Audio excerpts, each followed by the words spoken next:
Alors c'est parti, on va découvrir Shape Outside. Regardez, moi, cette beauté, une carte comme ça, assez sympa, avec une image et le texte qui va s'adapter à cette image comme ça. Ok? Qui va s'adapter entre guillemets, vous allez voir ce qui va se passer. Donc c'est parti, on va coder tout ça directement. Le code source encore une fois du tableau et de toutes les vidéos en code est en description. À chaque fois, j'ai sauvegardé tout ça. Donc on peut le supprimer sans stresser. Ensuite, on va enlever le tableau ici. On sait comment maintenant créer des tableaux. Tac. Et tac, c'est parti. Allez, on se fait cette petite création, div.container, alors pas de majuscule aux classes, on peut en mettre, mais bon, plutôt prenez l'habitude d'écrire des classes en minuscules. Div avec la classe cercle, c'est elle qui va avoir notre image. Ensuite, un H1, j'avais écrit texte autour d'un cercle. Et ensuite, un paragraphe avec dedans 90 mots du lorem ipsum. Lorem 90, et hop, on l'écrit comme ça, nickel.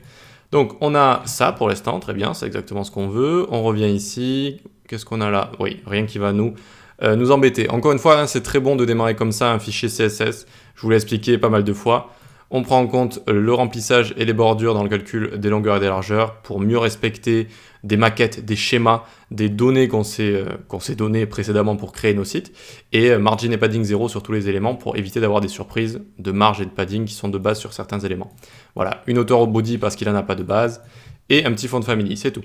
Ensuite, point container ici, allez, on a envie de le centrer très facilement, donc comment on fait? Position absolute, vous connaissez la musique, top 50%, left 50%, et transform translate, hop, moins 50% sur X, moins 50% de sa longueur, de sa hauteur sur Y. Voilà. Donc hop, ça nous centre tout ça, génial. Ensuite, on lui donne une width de 600 pixels par exemple. Voilà. Un padding de 30 pixels, donc un remplissage à l'intérieur. Ensuite, on va lui donner ici un border radius de 10 pixels. Et donc, on a déjà finalement notre carte qui commence à se former. Mais comment on pourrait mieux visualiser tout ça? Eh bien, ne jamais oublier, quand notamment on a du blanc sur du blanc comme ça, de mettre une ombre avec Box Shadow. Box Shadow, 0 sur X, 15 pixels sur Y, 50 pixels de flou. Et RGBA noir avec une opacité de 0,2. Voilà, noir avec une opacité de 0,2. Alors, pour remonter légèrement tout ça, on va juste lui mettre à 40% du top. Moi, j'aime bien faire ça. Regardez, hop, ça la remonte légèrement. Voilà, juste pour faire ça.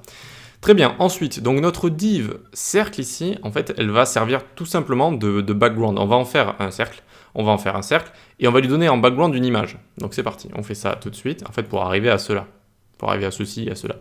Donc on vient là, point cercle, on lui donne une width et une height de 200 pixels pour en faire d'abord un carré. Ensuite, pour le transformer en cercle, border radius 50%, hop, ça vient arrondir les 3 angles, et ici, les 4 angles, pardon, et ici, si on lui met voilà, un background, on va le voir apparaître comme ça, on le voit apparaître. Allez, pour la forme, on va juste le laisser le temps de prendre l'image, c'est-à-dire on va aller sur Unsplash, comme d'hab, tac, on va sur Unsplash, on va taper, j'avais tapé Lion, je crois, lion, hop, on tape lion, on descend, on a des très beaux lions, c'est magnifique, on vient cliquer sur lion ici, voilà, et on va faire copier l'adresse de l'image, voilà.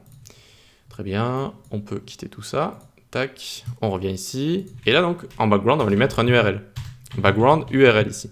Background URL sert à mettre, en fait, à créer un fond à un élément. Et ce fond peut être une image. Donc on vient ici, tac, on l'avait déjà vu en début de formation, comment faire des fonds avec justement une image. Et c'est assez bien de laisser un background comme ça. Bon alors orange peut-être pas, mais en fait au cas où l'image ne fonctionne pas, qu'il n'y ait pas en fait un fond blanc sur blanc, en fait qu'on n'y voit rien. Très rarement les images peuvent avoir des bugs avec votre serveur, etc. si vous utilisez des images de manière dynamique et tout. Et au moins, même si l'image ne fonctionne pas, ben, ça mettra un background comme ça avec un cercle, et l'utilisateur pourra se dire, bon, il devrait y avoir quelque chose ici, mais il n'y a pas de toute évidence. Voilà, c'est une petite technique à prendre en compte. Bref, on a mis l'image, mais bon, en fait, l'image est très grande, enfin, l'image est très grande par rapport à ce cercle-là, elle est très grande, d'accord? Et donc, en fait, ce qu'on voit, c'est juste une partie de l'image. Le lion, il doit être par ici, là, par ici. Comment on fait pour bien forcer l'image à se couvrir dans le fond, comme ça, on utilise la propriété magique, background size, pas contain, mais cover. Regardez, hop, cover. Elle va, dans la mesure du possible, essayer de garder parfaitement les dimensions de l'image. Elle va garder parfaitement les dimensions de l'image, mais elle va la crop, c'est-à-dire qu'elle va découper, si vous voulez, des contours d'image pour qu'elle rentre dans les dimensions qu'on lui a données, c'est-à-dire 200 par 200. D'accord?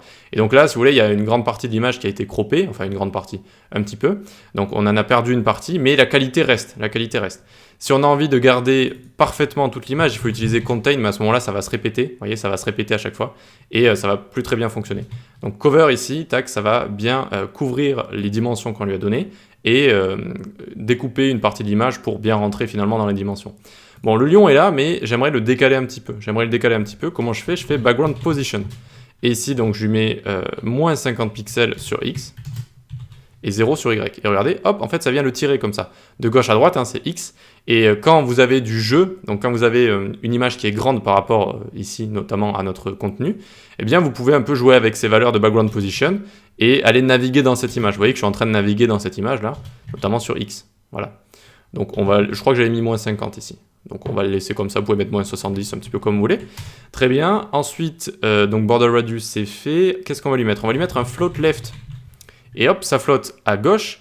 Et là, du coup, ça sort du flux, ça flotte à gauche. Et le contenu va se mettre autour. Mais pas d'une manière très jolie, pas d'une manière comme on fait ici en fait. D'accord?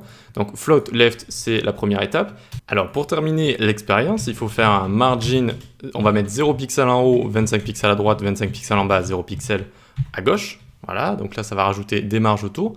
Et les deux choses il faut que ce soit un élément flottant. Donc float, on va le mettre left, ça le sort du flux, ça le met à gauche. Et les éléments qui l'entourent vont finalement avoir un flow autour de lui. Ils vont s'arranger autour de lui. C'est une propriété un petit peu spéciale de float, c'est-à-dire que quand vous allez mettre un élément flottant à gauche ou à droite, eh bien le texte, le contenu va s'adapter autour de lui. Il va s'adapter autour de lui. Alors qu'un position absolute, eh bien, il serait aussi sorti du flow, mais le texte irait sous lui. Il irait directement sous lui. Donc vu que le texte se met autour de notre élément flottant ici, on peut utiliser une propriété spéciale qui est shape outside. Shape outside et définir, en général pour ce genre de situation, on écrit circle ici. Et ces éléments vont flotter et vont flotter autour de la forme de notre élément flottant, comme ça. Voilà. Notre élément flottant de base, c'est un carré, et pourtant, vu qu'il a une forme de cercle comme ça, eh bien, notre contenu va venir flotter autour, enfin, va venir créer, pas flotter, il va venir créer une sorte de cercle autour de, comme ça. Donc là, ce qu'il y a à prendre en compte, c'est les margins, en fait, parce que si j'en avais pas mis, regardez, ça aurait donné quelque chose d'assez moins bien. C'est-à-dire que ça va flotter autour, mais vraiment le coller, quoi. Ça va vraiment le coller. Donc là, n'hésitez pas à faire donc 0 au top et 0 à gauche, c'est normal. Mais 25 pixels, je trouvais que c'était assez bien. Hop, ça décalait ça. Et 25 pixels en bas également, ici. Et hop, ça venait décaler tout ça pour faire une zone de sécurité ici. Donc c'est une technique assez spéciale, mais je vais vous montrer des techniques assez spéciales tout au long de la formation.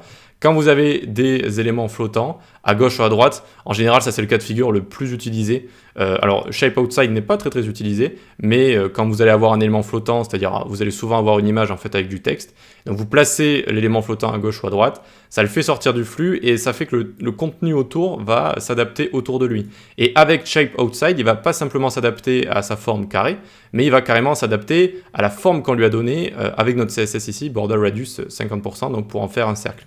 Et ça va donner ce joli effet assez sympa avec une carte et le texte qui est autour d'une image comme ça. Allez, on passe à la suite.